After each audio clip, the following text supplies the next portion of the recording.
Halo teman-teman, ketemu lagi di Mas Aryo Channel, terus belajar terus tumbuh. Nah, di sesi kali ini kita akan bahas teman-teman tips jualan laris untuk musim puasa dan juga lebaran itu. Namun teman-teman yang baru saja bergabung jangan lupa klik tombol subscribe dulu di bawah ya, yang tombol merah. Terus yang loncengnya itu diaktifkan juga untuk notifikasi video selanjutnya. Kita lanjut teman-teman ya. Kita mau analisa dulu teman-teman. Jadi sebenarnya kondisinya gimana sih kalau di momentum puasa sampai dengan lebaran ini. Kita coba analisa dari sisi ekonomi sederhana dan umum ya teman-teman. Yang pertama, kita melihat bahwa umumnya masyarakat itu pada bulan-bulan puasa ini akan berbelanja lebih banyak dari biasanya. Ya, entah lebih banyak jumlahnya, entah lebih banyak pengeluaran dari sisi uangnya. Misalnya kalau biasanya nggak menyediakan menu spesial, karena ini puasa kan jadi menyediakan menu spesial gitu ya. Kalau biasanya minum biasa aja, kalau puasa ya pengen minum yang lebih seger seperti itu kan ada alokasi dana yang spesial, yang lebih dari biasanya ya, untuk buka maupun untuk sahur teman-teman. Nah kemudian yang kedua, analisa yang kedua secara umum saat ini, sekarang ini ya, di zaman sekarang gitulah, masyarakat itu lebih cenderung milih beli ya daripada masak sendiri, bikin sendiri repot. Bahkan sudah belinya delivery ya.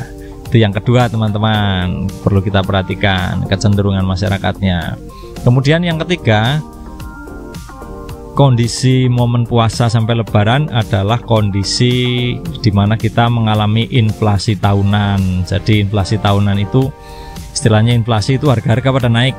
Jadi nilai uangnya turun karena harga-harga naik, dan ini sudah rutin musiman. Jadinya kita menganggap itu sesuatu yang wajar. Wajar kalau di momen puasa sampai lebaran ini harga-harga mulai melonjak, terutama kebutuhan pokok. Nah, itu tiga kondisi yang bisa kita analisa secara umum ya, kondisi dari sudut pandang ekonomi secara umum di bulan puasa. Kemudian kalau di momen-momen menjelang lebaran, ini H- sekian lebaran sampai H+3 sampai H+7 lebaran, itu ada kondisi-kondisi yang luar biasa juga teman-teman di daerah kita, terutama di kampung ya. Konten ini sengaja kita mau bahas untuk yang di kampung. Kalau yang di kota, di momen-momen puasa kan di momen-momen lebaran kan kosong, ditinggal mudik. Jadi kita bahas yang di kampung ya teman-teman. Jadi jumlah penduduk di kampung itu akan bertambah. Ya kalau di H-7 biasanya sudah mulai ada penambahan jumlah penduduk pada pulang, pada mudik gitu ya. Nah, jumlah pemudik ini tahun ini diizinkan mudik, jadi pasti lebih banyak daripada tahun-tahun lalu. Artinya jumlah penduduk pada saat H-7 lebaran sampai H+7 lebaran ini akan jauh lebih banyak daripada hari-hari biasanya. Itu yang pertama. Kemudian kondisi yang kedua teman-teman yang kita bisa lihat di kondisi momen lebaran ini adalah para pemudik ini yang menambah jumlah penduduk di kampung ini, itu pulang kampung untuk, nah kalau secara sosial ya untuk bersilaturahmi ya. Tapi kita lihat secara ekonomi teman-teman, karena kita mau bahas soal dagang-dagangnya. Jadi kita lihat dari sisi ekonominya apa. Kalau secara sosial adalah kebutuhan untuk bertemu orang tua, silaturahmi dengan keluarga, dengan teman-teman lama, teman-teman zaman sekolah, atau dengan mantan. Bisa juga. Nah kalau secara ekonomi, mereka pulang kampung untuk membelanjakan uangnya, untuk ngabisin duitnya. Istilahnya yang ngabisinnya dalam tanda kutip ya, nggak habis-habis bener gitu. Artinya mereka bekerja selama setahun di luar kota, di kota besar, umumnya di Jakarta, di Surabaya dan sebagainya. Nah pulang kampung itu ingin mengeluarkan semua uang yang udah mereka tabung selama bekerja 1 tahun plus THR. Pulang kampung pengen belikan ibunya baju, ponakannya, adik-adiknya, beliin HP, mungkin beliin apa, pokoknya semua dibeli gitu ya di momen puasa, di momen lebaran ini ya. Kemudian yang ketiga, kondisi yang ketiga teman-teman. Nah ini kaitannya karena mereka, para pemudik ini pulang kampung untuk menghabiskan uangnya, untuk membelanjakan sebagian besar pendapatannya. Jadi peredaran uang di kampung ini akan jadi lebih banyak dari biasanya. Kalau biasanya ekonominya biasa-biasa saja, cenderung lambat ya kalau di daerah. Nah dengan adanya pemudik yang datang bawa duit dan mau membelanjakan sebagian besar uangnya ini, jadi peredaran uang di kampung menjadi lebih banyak dari biasanya. Nah, itu yang bisa kita analisa teman-teman dari momen puasa tadi kemudian lebaran. Nah, terus kondisi jualannya gimana nih? Kita harus gimana? Nah, kita lihat juga teman-teman, kita analisa ya kondisi jualannya sebelum kita bisa menemukan tips yang cocok buat kita ketika mau jualan di momen puasa dan lebaran. Kita analisa dulu. Yang pertama, kita harus menyadari, harus memahami dulu bahwa kondisinya kalau kita mau berjualan, ikut berjualan di momen puasa terutama ya, itu adalah kondisi musiman atau temporer atau sementara gitu ya. Jadi paling tidak kan sekitar 1 bulan ya musimnya, jadi tidak bertahan jangka panjang gitu ya. Kita harus pahami itu dulu supaya nanti dalam menentukan strategi jualan juga bisa tepat gitu. Kemudian yang kedua, analisa kondisinya dalam berjualan. Kita itu hanya fokus menjual barang-barang ya, produk-produk seputar kebutuhan puasa dan lebaran saja. Jadi ya jangan jualan di luar itu teman-teman. Ini momennya sedang puasa lebaran.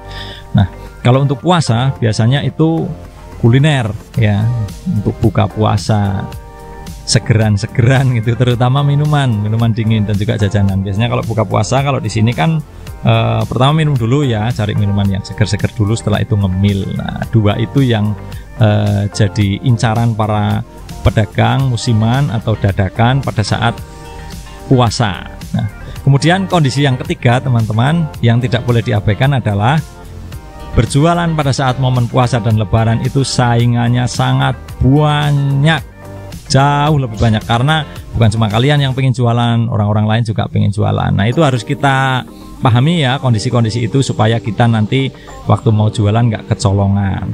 Nah, terus kita lihat teman-teman, terus kalau gitu tujuan jualannya apa sih sebenarnya kalau pada saat momen puasa dan lebaran itu? Nah, kita perjelas teman-teman. Yang pertama, tujuannya nggak bukan adalah mendapatkan keuntungan semaksimal mungkin dalam waktu yang singkat ya, kurang lebih 1 bulan. Itu periode puasa lebaran kan kurang lebih 1 bulan. Nah, jadi kita harus bisa mendapatkan keuntungan maksimal semaksimal mungkin dalam periode 1 bulan itu dengan modal yang bukan sekecil-kecilnya teman-teman, tapi seefisien dan seefektif mungkin. Jadi sesuai kebutuhan, modalnya yang dikeluarkan itu sesuai kebutuhan, karena kita kan kepingin laba yang besar ya. Jadi kita harus berani mengeluarkan modal yang sesuai kebutuhan, nggak harus banyak, tapi juga jangan diminimalkan banget. Jadi sesuai kebutuhan, kita harus tahu dulu kebutuhannya apa, terus dana itu dialokasikan tepat guna, jangan berlebih-lebihan kayak gitu ya. Kita lihat tipsnya terus apa aja ini supaya bisa jualan laris. Nah, kita bahas untuk yang puasa dulu ya teman-teman ya. Nanti mungkin kalau yang lebaran kita bahas di next video. Sekarang kita mau menghadapi bulan puasa, banyak yang ingin jualan dadakan atau di masa momen puasa ini. Kita lihat dulu pertama teman-teman, tipsnya adalah jualannya dengan tampilan menarik, dan ini wajib teman-teman, wajib, jangan sampai tampilannya nggak menarik. Nah, tampilan ini apa aja? Yang pertama adalah tampilan kemasan produk, jangan dikemas asal-asalan, itu yang pertama. Jadi produknya dulu, kebanyakan ya kita anggap yang paling banyak lah ya minuman misalnya gitu, minuman atau rujak atau jajanan, yang paling banyak sih minuman. Jadi kemaslah dengan baik, dengan bersih, itu terutama banget teman-teman. Apalagi ini momennya masih pandemi juga, itu pasti diperhatikan. Jadi kebersihan penting teman-teman, kemasan produk penting, jadi jangan diabaikan teman-teman. Kalau minimal kalau menjual minuman ya pakai cup, gelas. Saya ambilin contoh ya teman-teman, ini adalah contoh gelas-gelas minuman seperti ini. Ini gelas dari bahan plastik PP food grade. Ini kalau satu slop, satu paknya itu isinya 50 dan harganya sangat murah. Ini pada saat video ini direkam harganya masih sekitar 10-12 ribu rupiah per slop per 50 piece, tergantung merek dan juga ukurannya teman-teman. Jadi nah itu salah satunya kemasan produk harus diperhatikan. Kemudian yang kedua, tampilan menarik itu apa saja selain kemasan produk, yaitu display dagangan. Display dagangan itu cara kita majang dagangannya teman-teman. Jadi kalau boleh saya kasih saran ya teman-teman ya, karena di mana-mana banyak biasanya kalau jualan itu hanya pakai meja di rumah, meja kecil, terus dagangannya nggak terlalu kelihatan jelas. Jadi hanya bawa meja kecil di pinggir jalan, terus dagangannya ditata di atas meja itu dan nggak terlalu kelihatan jelas itu dagangannya apa. Misal cemilan isinya nggak kelihatan, kalau minuman juga variannya apa nggak terlalu kelihatan. Kalau bisa teman-teman ya, untuk tampilan display ini jangan pakai meja kecil saja teman-teman. Paling tidak ya kalau memang teman-teman punya modal yang cukup terbatas dan merasa kan ini cuma 1 bulan aja gitu ya, kalau misalnya kita beli kontainer boot atau beli boot portable terlalu mahal, sayang gitu, karena nanti setelah lebaran nggak mau jualan lagi kan kalau mengadakan modal untuk itu nanti terlalu banyak. Nah kalau misal teman-teman berpikir begitu, teman-teman bisa tetap pakai meja seperti itu tapi dikasih banner teman-teman. Jangan lupa, jangan cuman menyajikan dagangannya aja, tapi juga bikin bannernya yang mencolok pertama ya, yang terlihat dari jauh itu udah menarik gitu loh. Jadi yang pertama itu mencolok, terus kemudian yang kedua menarik. Orang kepingin kalau udah mencolok, orang udah lihat tuh ada banner di situ, orang kepingin baca gitu. Jadi menarik itu banner apa, jualan apa. Terus kemudian banner itu terbaca dengan jelas. Jadi teman-teman jelas jualannya apa.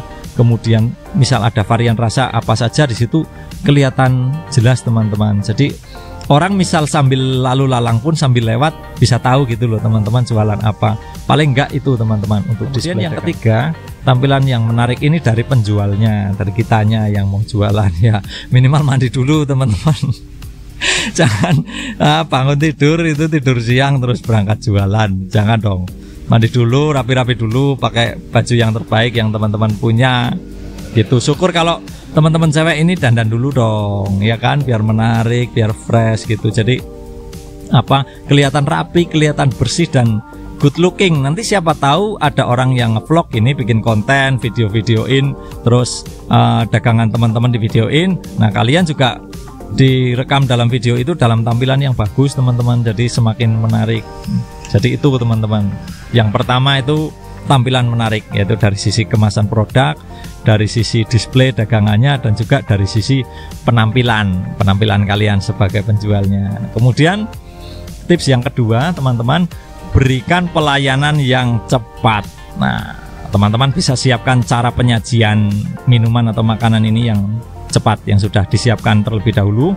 Jadi pembeli nggak terlalu lama menunggu teman-teman, terutama saat antrian panjang, karena biasanya kan kalau momen puasa begini orang cari takjilan itu sampai antri-antri panjang ya. Nah ini jangan sampai mereka menunggu terlalu lama. Nah jadi jangan sampai teman-teman nanti ketika antrian sedang banyak-banyaknya, ternyata es batunya habis, ternyata kemasannya habis, belum beli dan sebagainya. Nah itu bisa jadi penghambat kan. Orang mau buka itu kan waktunya sangat sempit ya. Biasanya orang-orang cari minuman dan cemilan untuk buka puasa itu mulai keluar beli itu sekitar jam 5, sementara di kisaran waktu sekitar jam 6 itu sudah waktu bukanya. Jadi dalam waktu 1 jam itu akan banyak lalu lalang antrian orang untuk mencari makanan dan minuman untuk buka puasa itu. Jadi kita harus cepat teman-teman, jangan sampai apa-apa habis pada saat dibutuhkan malah.